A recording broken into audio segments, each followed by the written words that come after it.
Indonesia's a really important part of the outlook for both nickel and cobalt at the moment. We're seeing the share of Indonesian production rise from about 40% at the moment to about 60% of the total nickel market to 2030.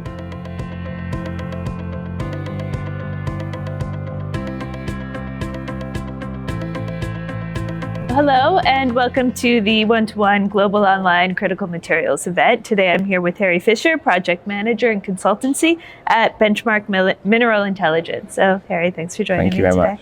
And so we're going to be looking at all things nickel, mostly focused on Indonesia. So global nickel prices are poised to decline over the next few years as top producer Indonesia ramps up its supplies and production costs fall. What's the full story that you're seeing here in terms of supply and demand and Indonesia? Yeah, sure. So Indonesia's a really important part of the outlook for both nickel and cobalt at the moment. We're seeing the share of Indonesian production rise from about 40% at the moment to about 60% of the total nickel market to 2030. And the market at the moment is in surplus, and we're expecting it to remain that way for at least for the next 2 or 3 years. And that will have a negative impact on prices. They're at a fairly good level at the moment, but they are expected to come down. And that Indonesian supply, particularly the HPAL capacity, is expected to be relatively cost competitive, and that is likely to pull down prices as well. So all in all, the demand profile is very strong for nickel. At the moment, it's still in that ramp up period, particularly for the share of battery demand. But in the long term, we will need further supply investment from the mid to late 2020s.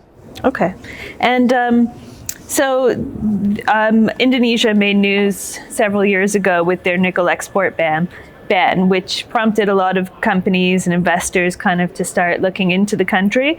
We've seen some, big investments from Chinese, South Korean companies and others to help secure access to this critical material.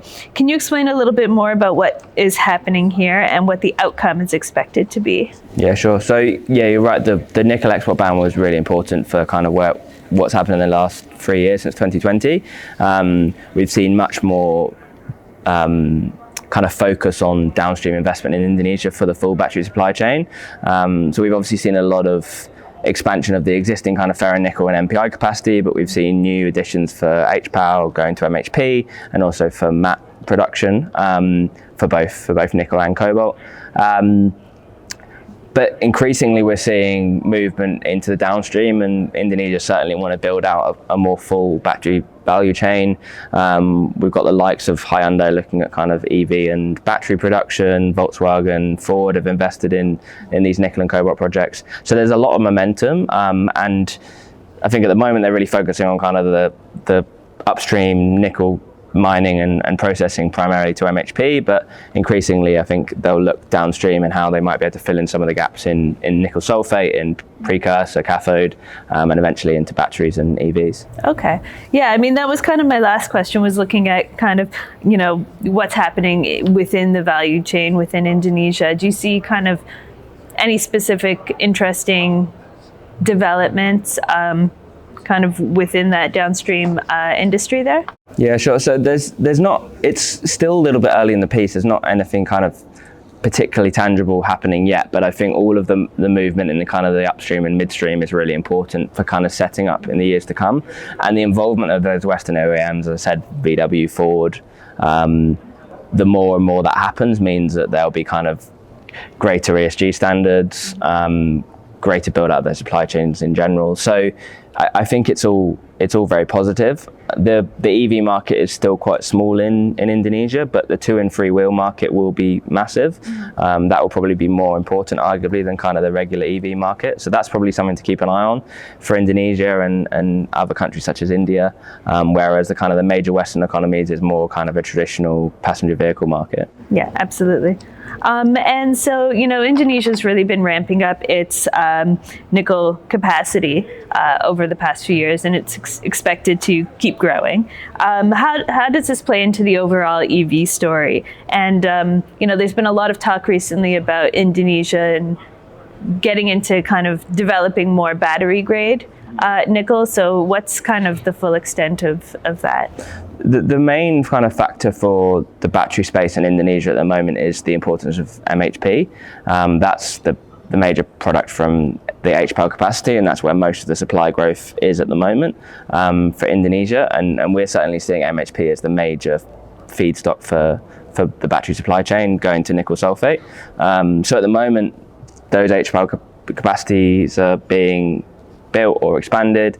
That MHP is primarily going to China, and then it's converted to nickel sulfate before it goes into precursors. So that's kind of really the crux of the importance for the battery supply chain at the moment. And we're seeing new HPAL projects being announced all the time. Okay. And I guess my last question is really looking outside Indonesia. Where do you see major players, major kind of, is there advancements, growth in supply coming from anywhere to kind of fill that critical gap? So really, kind of 80-90% of growth over the next 10 years will be from Indonesia alone for nickel supply.